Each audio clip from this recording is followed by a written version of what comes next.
하나님의 은혜를 사모하는 여러분, 하나님께서는 여러분이 사모하는 것 이상으로 오늘 예비하신 은혜를 부어주실 줄로 믿습니다. 저는 지난 한 주간을 지내면서 참으로 나는 부족하고 모자라기 짝이 없구나, 너무나 연약하구나 라고 하는 것을 실감을 했습니다. 그러면서 하나님 앞에 내가 은혜를 덧입지 않는다라고 하면은 제대로 살아갈 수 있을까라고 하는 그런 생각을 참 오랜 시간 했습니다. 여러분, 그래서 저는 하나님 앞에 이런 기도를 올렸습니다. 하나님 앞에 서 있는 존재로 나를 늘 새롭게 볼 수 있도록 인도해 주십시오. 사랑하는 여러분, 오늘 우리는 예배를 하면서 녹색 후드를 하고 예배를 드립니다. 오늘이 환경선교주일이기 때문에 우리는 해마다 환경선교주일이 되면은 녹색 후드를 어깨에다 두르고 예배를 드리지요. 이 후드를 다른 말로는 영대라고 합니다. 우리말로 멍에라고 하는 말을 써도 의미가 통할 거라고 하는 생각을 갖습니다. 우리는 멍에를 메고 하나님 앞에 예배를 드리고 있습니다. 이 멍에를 맨 사람은 과연 누구일까 생각을 해봅니다. 저는 오늘 성경 본문에 나오는 피조물이 고대하는 하나님의 아들들, 바로 이들이 영대를 맨 사람이로구나 하는 생각을 갖습니다. 사랑하는 여러분, 오늘 이 고백이 여러분에게 가득해지셔서 하나님을 창조주로, 그리고 하나님을 구원의 하나님으로 만나는 은혜가 있기를 간절히 바랍니다. 저는 오늘 여러분 앞에 고백했던 것처럼 하나님 앞에 서 있는 존재로 나 자신을 새롭게 발견하자, 이런 기도를 드렸다고 말씀을 드렸는데, 이 말의 의미가 뭘까요? 나는 하나님 앞에 서 있는 존재가 되어야 된다. 여러분, 이 말의 의미는 두 가지라고 저는 생각합니다. 첫 번째, 인간은 우리가 사는 이 세상, 이 세계의 주인이 아니다라고 하는 거지요. 우리는 착각하며 살아갑니다. 내가 이 세상의 주인이라고 생각을 하죠. 아닙니다. 하나님이 이 세상의 주인이십니다. 이 세계의 주인은 하나님이십니다. 두 번째, 하나님은 인간만을 위해 존재하시는 분이 아닙니다. 이 문제는 구원이 무엇이냐라고 하는 문제하고도 직결되는 문제입니다. 우리는 지금까지 알게 모르게 구원은 인간의 문제라고 생각을 해왔습니다. 인간만의 문제라고 생각을 해왔습니다. 그래서 고백을 했지요. 죄 많은 인간, 하나님을 배반한 인간, 하나님의 품을 떠난 인간이 하나님께로 돌아오는 것, 그것이 회개고 그것이 구원이라고 이렇게 고백을 했습니다.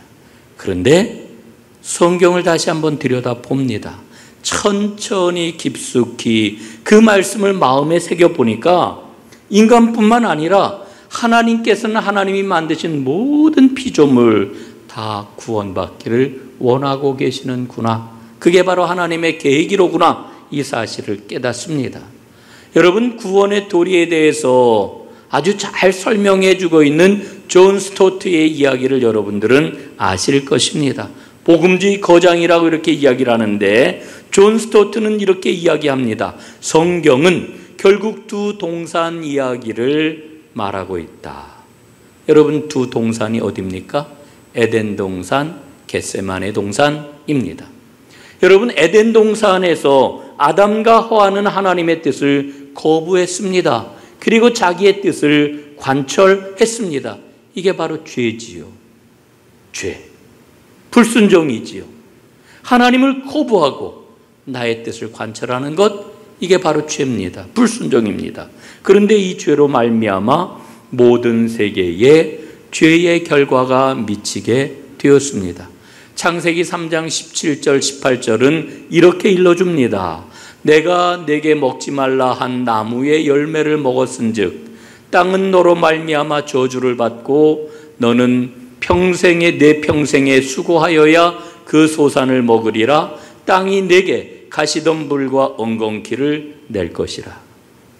여러분, 에덴 동산에서 인간이 하나님 앞에 불순종한 그 죄로 말미암아 온 세계가 저주 가운데 있게 되었습니다. 여러분, 그런데 겟세마네 동산에서 예수님이 어떻게 하셨습니까? 자기의 뜻을 거부하셨습니다. 그리고 하나님의 뜻을 관철했습니다. 이걸 우리가 순종이라고 그러지요. 여러분, 우리가 하나님 앞에 매일같이 기도해요. 순종하기를 원합니다. 순종의 사람이 되기를 원합니다. 여러분, 우리가 말로만 그래서는 안 됩니다. 순종이 뭐라고요? 나의 뜻을 거부하고 하나님의 뜻을 받아들이는 것입니다. 예수님은 순종하셔서 십자가를 짊어지셨습니다. 그래서 겟세마네 동산을 순종의 동산이라고 이야기하지요. 이렇게 예수님이 순종하심으로 하나님의 구원과 생명이 우리에게 왔습니다. 이 세상에 왔습니다. 여러분, 다시 한번 생각해 보면은 에덴 동산에서 불순종의 결과가 바로 17절 땅은 너로 말미암아 저주를 받고라고 하는 이 말씀 속에 집약되어 있습니다. 여러분, 그런데 여기서 땅이라고 하는 게 뭘까요? 땅. 이 땅이라고 하는 것은 하나님의 피조 세계를 말하고 있는 겁니다. 그동안 우리 기독교 신앙은 이 땅이 뭐냐라고 하는 것을 제대로 규명하지를 않았습니다. 그리고 기독교 신앙은 뭐만 강조했느냐 하면은 15절에 창세기 3장 15절에 나오는 뱀이 여자의 발꿈치를 상하게 할 것이고 여자의 후손은 뱀의 머리를 상하게 할 것이라고 하는 이 말씀, 이걸 원시복음이라고 이렇게 이야기를 하는데 이 말씀을 강조해 왔습니다. 그리고 땀 흘리는 노동과 해산하는 고통이 죄의 결과라고 하는 이 말씀만을 강조해 왔습니다. 그러다 보니까 구원은 하나님께 용서를 받는 인간의 구원, 인간만의 구원이라고 하는 것에 초점을 맞춰 왔던 것입니다. 오늘 제가 설교하는 이 내용은 이 문제에 집중이 되어 있는데 여러분, 이야기를 조금 좀 다른 데로 한번 돌려보도록 하겠습니다. 여러분, 우리 모두 다 신앙생활을 하면서 가장 중요한 게 뭐라고 생각을 합니까? 우리는 모두 다 일치해서 고백할 수 있어요. 신앙생활에 있어서 가장 중요한 것은 예배하는 겁니다. 예배 드리는 겁니다. 이렇게 이야기할 수 있지요. 그렇습니다. 예배보다 중요한 일이 어디에 있겠어요? 우리는 요즘 성경 통독을 하고 있는데 요즘 시편 말씀을 읽고 있지 않습니까? 지난 주간에 시편 50편 말씀을 읽었습니다. 그때 나누었던 그 말씀인데요. 시편 50편은 바른 예배에 대해서 우리에게 분명하게 일러주고 있습니다. 시편 50편이 일러주고 있는 바른 예배란 어떤 예배입니까? 첫 번째, 바른 예배는 하나님의 부르심에 순종하는 것이다. 이렇게 일러주고 있죠. 1절에 보면 이런 말씀이 기록이 되어 있습니다. 전능하시니 여호와 하나님께서 말씀하사 해 돋는 데서부터 지는 데까지 세상을 부르셨도다. 하나님이 누구를 부르셨다고요? 세상을 부르셨대요. 두 번째 5절에 보니까 이렇게 말씀해요. 이르시되 나의 성도들을 내 앞에 모으라. 여러분, 하나님께서 우리를 부르셔요. 우리만 부르시는 게 아니라 온 세상을 부르셔요. 여러분, 그 하나님의 부르심에 순종하는 게 예배라고 하는 것을 시편 50편은 일러주고 있는 거지요. 두 번째, 바른 예배란 뭐냐? 언약의 기초에 있는 게 바른 예배다. 이렇게 일러줍니다. 50편 5절을 계속해서 보면은 이렇게 말씀을 합니다. 그들은 제사로 나와 언약한 이들이니라 말씀을 해요. 여러분, 우리는 언약이라고 하는 말을 얼마나 많이 사용합니까? 하나님의 백성은 언약 백성이다 이렇게 이야기를 하는데, 그런데 우리가 고백하고 있는 이 언약이라고 하는 말의 핵심적인 내용이 뭐냐 하면은 바로 예배라고 하는 거예요. 예배. 예? 바른 예배. 그들은 제사로 나와 언약한 내 백성이다 이렇게 말씀을 합니다. 그리고 세 번째로 바른 예배의 결론을 우리에게 일러주고 있는데 그것은 바로 감사라고 이렇게 이야기합니다. 감사로 드리는 예배가 바른 예배다. 50편 23절에 보니까 감사로 제사를 드리는 자가 나를 영화롭게 하나니 그의 행위를 옳게 하는 자에게 내가 하나님의 구원을 보이리라 말씀합니다. 여러분, 구약의 제사 가운데 만약에 제물이 없다라고 하면은 그 제사는 성립할 수가 없잖아요. 제물 없는 제사가 어떻게 제사일 수 있겠어요? 그러면 오늘날 신약 시대를 살아가는 우리에게 예배에 있어서 제물이 있다라고 하면 그게 뭘까요? 예? 예배에도 제물이 있어요. 우리 오늘 예배를 드리고 있는데 우리 지금 빈손으로 예배 드리는 거 아니에요. 우리에게도 제물이 있어요. 그 제물이 뭘까요? 그 제물은 바로 감사라는 거예요. 감사. 예? 감사가 없이 예배를 드릴 수 없다는 거예요. 감사가 없는 예배가 있다라고 하면은 사실은 그거는 성립이 되지 않는다라고 하는 거지요. 오늘 예배하는 여러분, 감사로 하나님 앞에 영광을 돌리는 하나님의 사람들이 다 되시기를 주님의 이름으로 축복합니다. 그런데 중요한 게 있어요. 그게 뭘까요? 감사는 내가 누구인지 알아야 감사할 수 있어요. 내가 누구인지 알 수 없으면 감사가 온전하게 될 수가 없어요. 여러분, 제가 서두에 그런 말씀 드렸잖아요. 나 자신을 하나님 앞에 온전히 세우게 해 주십시오. 내가 하나님 앞에 서 있는 존재라고 하는 것을 늘 새롭게 발견하게 해 주십시오. 제가 이렇게 기도한다고 그랬잖아요. 여러분, 자기 자신을 하나님 앞에 세우는 사람은 나를 누구와의 관계 속에서 보게 될까요? 하나님과의 관계 속에서 나를 보게 되어요. 그리고 더 나아가서 우리의 형제자매, 다시 말씀을 드리면은 이웃과의 관계 속에서 나를 보게 되어요. 그런데 여기서 멈추지 않고 진정으로 하나님 앞에 자기 자신을 세우는 사람은 자연과의 관계 속에서 자기 자신을 보게 되는 겁니다. 여러분, 그동안 우리 기독교가요, 인간의 구원에만 관심을 기울여 왔기 때문에 자연세계를 얼마나 소홀히 여겨왔는지 몰라요. 린 화이트라고 하는 아주 보수적인 신학자가 있는데 이분이 이런 이야기를 해요. 서구적인 기독교는 가장 인간 중심적인 종교다. 인간 중심적인 종교다. 예?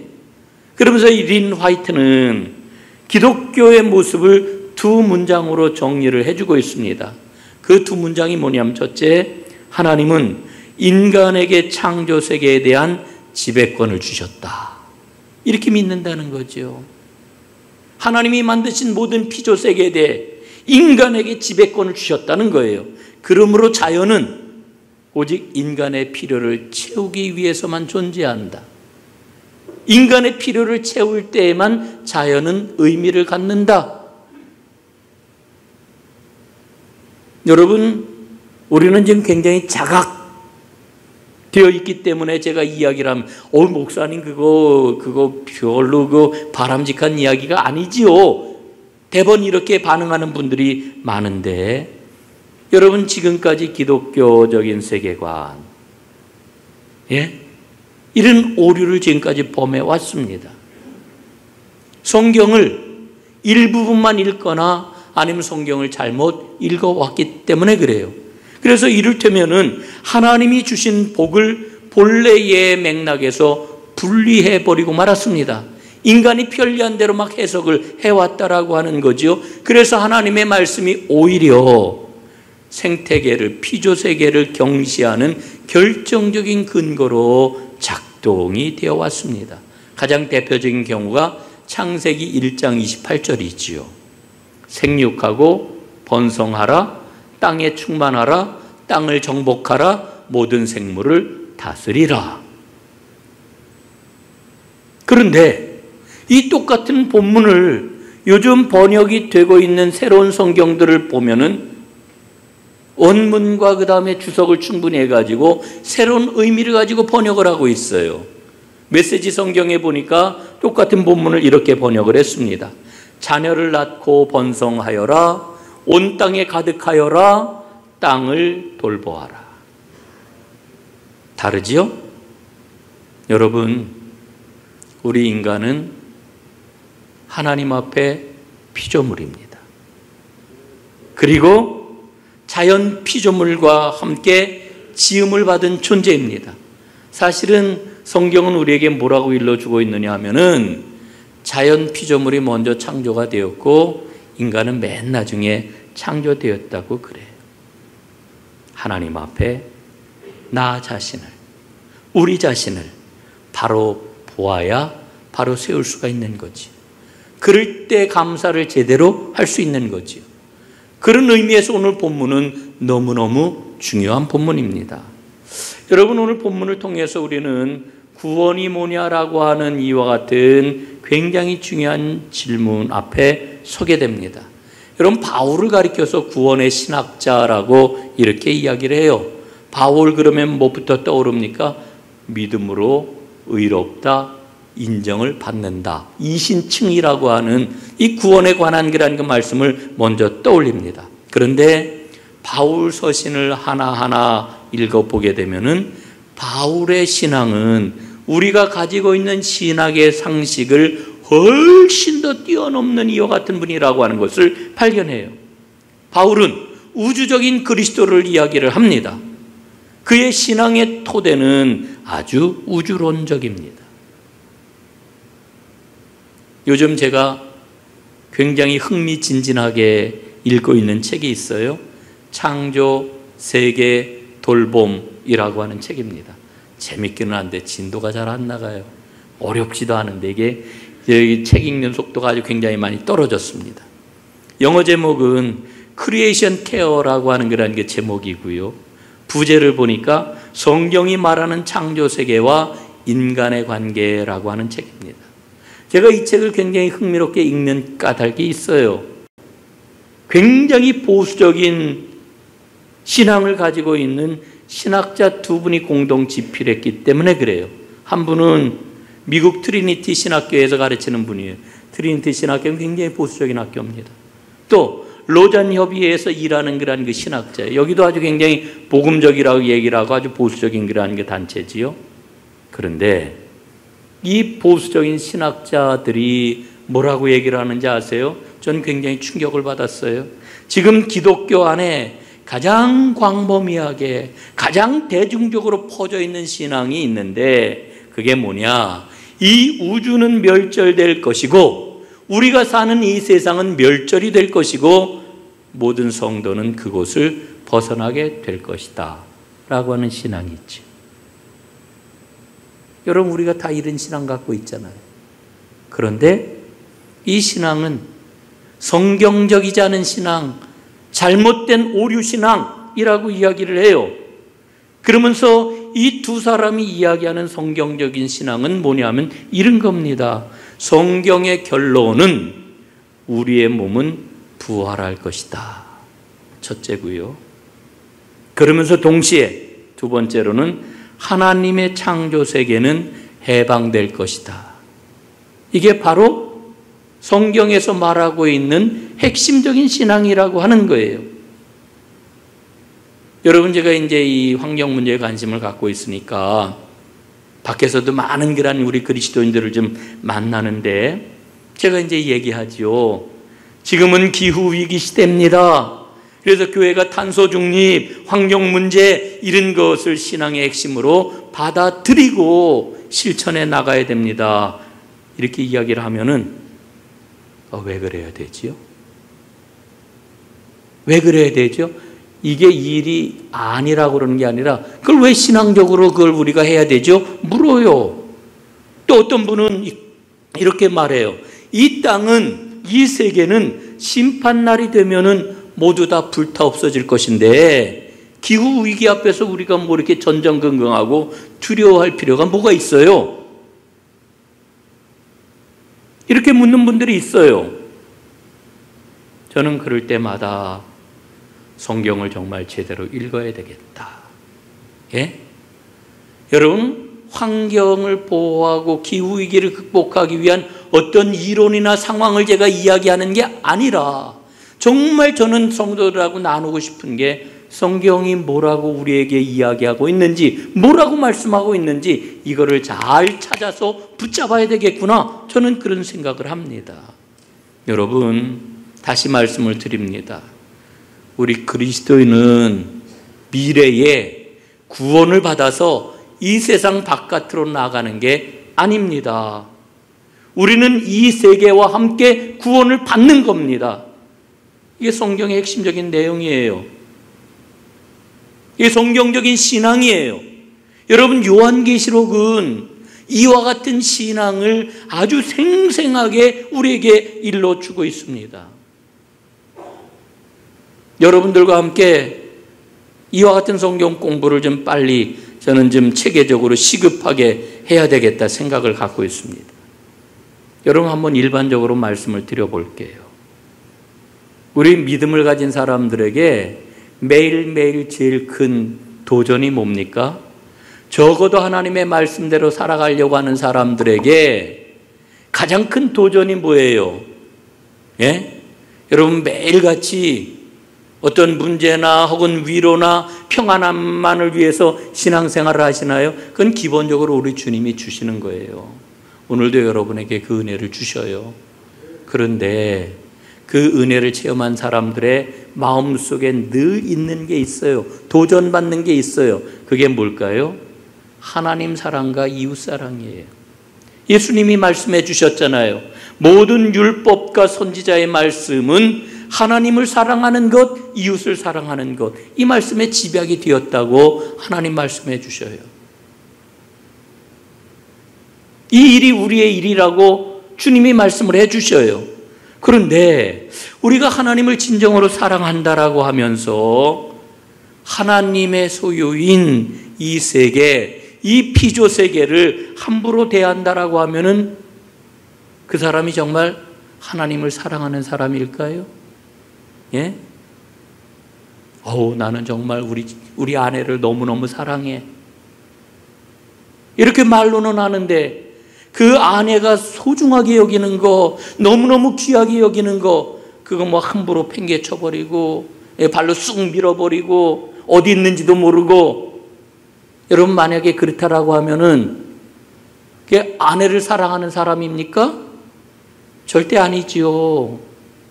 내가 누군가를 사랑한다라고 하면 그 사람이 소중하게, 귀하게, 가치 있게 여기는 거 얼마나 내가 끔찍하게 생각을 하겠어요.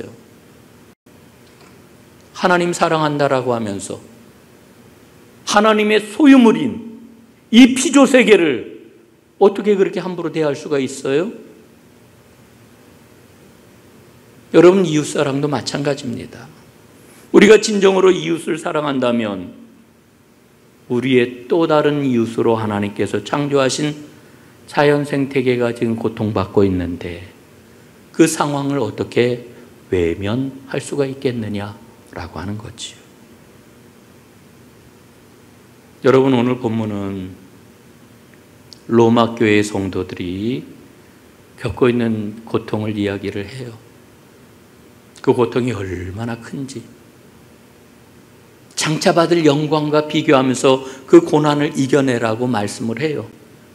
그런데 오늘 본문에 이르게 되면은 놀라웠게도 바울이 뭐라고 일러주시느냐 하면은 고난받고 있는 그 성도들의 상황과 고난을 겪고 있는 피조물에 그런 그 고난의 현실을 연결을 하고 있는 거예요. 이게 오늘 본문이 그래서 놀라운 본문인 겁니다.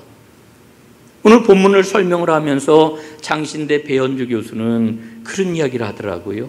바울의 근원적인 믿음의 토대가 수면으로 올라왔다. 이게 무슨 얘기냐 하면은요, 바울이 갖고 있는 우주적인 구원관이 드러났다. 그런 이야기입니다. 여러분, 본문은 우리가 살아가고 있는 현실을 이렇게 진단을 해주고 있어요. 20절입니다. 피조물이 허무한데 굴복하고 있다. 이게 우리가 살아가고 있는 현실이라는 거예요. 여러분, 왜 피조물이 지금 허무한데 굴복했습니까? 앞에서 살펴봤잖아요. 인간의 불순종으로 저주를 받았기 때문에. 그래서 지금 고난을 받고 있는 거예요. 그러나 피조물은 소망을 가지고 있어요. 어떤 소망입니까? 영광스러운 하나님의 때, 구원의 때에 들어갈 소망을 가지고 있습니다. 그래서 현재의 고난을 견디고 있는 거지요. 그렇다라고 하면은 그 피조물들이 바라고 있는 게 무엇입니까? 오늘 20절을 계속 이렇게 일러주고 있어요. 그 바라는 것은 피조물도 썩어짐의 종노릇한 데서 해방이 되어 하나님의 자녀들의 영광의 자유에 이르는 것이니라, 이렇게 말씀을 해주고 있습니다. 여러분, 지금 피조물과 인간은 다 함께 지금 고난받고 있어요. 함께 신음을 하고 함께 탄식을 하고 있어요. 그리고 더 중요한 것은 공동으로 모두 하나님의 해방의 구원을 기다리고 있다라고 하는 거지요. 저는 오늘 본문을 읽으면서 하나님의 피조 세계는 비인격적인 대상이 아니라고 하는 것을 분명하게 발견해요. 여러분, 그 옛날에 사셨던 성 프란치스코가 그랬다고 그러잖아요. 아침마다 새하고 인사했대요. 그리고 꽃을 보고 나무를 보고 풀을 보고 아름다운 대화를 나누었대요. 상상이 가세요? 저는 그 이야기를 들으면서 하나님이 만드신 자연이 인간과 교감할 수가 있는 거로구나. 그 신뢰를 우리 프란치스코가 우리에게 보여주었구나. 저는 이렇게 생각을 해요. 오늘 본문을 보십시오. 오늘 본문은 우리에게 뭘 이야기를 합니까? 하나님의 창조 세계는 살아있는 유기체다. 서로 연결이 되어 있다. 성경은 피조물의 탄식을 외면해서는 안 된다라고 우리에게 말씀을 하고 있다라고 하는 것을 깨닫는 거죠. 여러분, 이렇게 신음하는 피조물의 탄식 앞에 내가 해야 할 일이 있어요. 우리가 해야 할 일이 있어요. 우리 은총예습 전농교회가 해야 할 일이 있어요. 이게 바로 현실을 똑바로 보는 거지요. 여러분, 우리는 우리 자신의 영적인 현실을 봐야 되고요. 피조세계의 현실을 똑똑히 봐야 됩니다. 작년 연말에 KBS에서 붉은 지구라고 하는 다큐멘터리 4부작을 방영을 했어요. 여러분들 가운데서 혹시 보신 분이 있는지 모르겠어요. 이 다큐멘터리를 보고 많은 사람들이 큰 두려움을 가졌다고 그래요. 어떤 목사님은 이 드라마가 아니라 이 다큐멘터리를 보고서 지금 우리가 살고 있는 지구는 강도를 만나서 죽어가는 사람과 같구나, 이렇게 느꼈대요. 강도를 만나서 죽어가는 사람과 같은 지경. 여러분, 강도 만나서 죽어가는 이 피조 세계를 위해서 선한 사마리아 사람이 나서야지요. 그 선한 사마리아 사람이 누구예요? 오늘 19절에 나와 있는 대로 피조물이 고대하는 하나님의 아들들입니다. 우리 은총예습 전농교회 성도들은 바로 피조물이 고대하는 하나님의 아들들이 되어야지요. 이 일에 우리 앞장서야 되겠지요? 제가 1부, 2부에는 좀 자세한 이야기를 많이 나누었는데 시간이 지금 많이 흘러갔기 때문에 넘어가겠습니다. 여러분, 그 한 가지 기도 부탁을 좀 드리고 오늘 말씀을 좀 마무리하도록 하겠습니다. 내년에 우리 교회가 교회 창립 70주년을 맞습니다. 참 오랜 성상, 하나님의 공동체를 우리가 쉼 없이 여기까지 달려왔는데 이 70주년을 기념하면서 우리 교회가 지금 기도하고 준비하는 게 있습니다. 지금 장로님들하고 계속 기도하고 있고 지난 당회 때도 여러분들에게 보고를 드렸습니다마는 70주년을 맞으면서 선교사를 파송하려고 합니다. 특별히 이번에 파송하는 그런 그 선교사는 환경 선교사를 파송하려고 합니다. 어떤 분은 꼭 해외 선교를 해야 되나요? 아니, 무슨 환경 선교사예요? 이런 그 질문을 던지는 분도 있습니다. 거기에 대해서 앞으로 저는 우리 여러 성도님들하고 하나하나 함께 나누면서 같이 기도하면서 이게 하나님께서 우리에게 맡겨주신 너무너무 소중한 그와 같은 사역이로구나 하는 것을 함께 이루어 나가려고 합니다. 한 가지만 딱 말씀드리겠습니다. 여러분 세계 지도를 딱 펴놓으면은 건조 한계선이라고 하는 것을 그을 수가 있습니다. 저 아프리카로부터 지중해로부터 해가지고 아프가니스탄 있는 쪽으로 해가지고 인도 있는 쪽으로 그어지는 그런 선인데, 이 건조 한계선이라고 하는 게 뭐냐 하면은 1년의 강수량이 200mm가 간신히 넘거나 안 되거나 200mm 한계선이에요. 여러분 200mm가 왜 중요하냐면은 1년 동안 비가 200mm가 내리면은 농사를 지을 수가 있어요. 곡물 한계선이라고도 이렇게 이야기를 해요. 농업 한계선이라고도 이렇게 이야기를 해요. 그런데 지금 전 세계가 기후위기로 끙끙 앓고 있는데, 여러분 지금 우리나라도 얼마나 덥고 얼마나 건조하고 힘들어요. 그러나 아침 저녁으로 수도꼭지 틀면 물이 콸콸 나오잖아요. 예? 더우면 막 에어컨 틀잖아요. 추우면은 막 떼잖아요. 뭐 자동차 타고 우리는 이동을 하잖아요. 우리는 다 그런 어려움들을 이겨낼 수가 있어요. 그런데 여러분 이 건조 한계선에 있는 사람들은 지금 이 기후 위기가 가장 구체적으로 아주 극단적인 형태로 기후 재앙이 되어가지고 이들을 엄습하고 있어요. 그런데 여러분 더 중요한 게 있습니다. 그게 뭐냐면 이 지역이 그동안 한국교회가 열심히 선교 사역을 감당해 온 지역이라고 하는 거죠. 저는 여기에 주목을 합니다. 지금까지 한국교회가 열심히 감당해 왔던 해외 선교, 그런데 그거와는 조금 다른 선교의 구체적인 내용, 목표, 그래서 그 활동하는 것을 통해 가지고 선교의 지평을 넓혀가는 게 반드시 필요하겠다. 그래서 기후위기 가운데서 어려움을 당하고 죽어가는 사람들을 케어하고 살려내면서, 지역을 살려내면서 복음을 전할 수 있는 길을 찾아내는 게 너무너무 중요하겠다. 그 일을 우리 전동교회가 감당을 해보자라고 하는 겁니다. 여러분 함께 기도해 주시기를 바랍니다. 오늘 본문은 하나님의 구원의 완성에는 고통받는 피조물들이 썩어짐의 종노릇에서 해방되는 일이 반드시 포함이 될 것이라고 하는 것을 우리에게 일러주고 있습니다. 이 본문을 읽으면서 우리는 물어야지요. 하나님의 구원을 완성할 하나님의 아들들이 누굽니까? 저 아니겠습니까? 이렇게 우리가 하나님과 이 대화를 나눠야 되지 않겠습니까? 하나님은 지금 하나님의 아들들을 찾고 계셔요.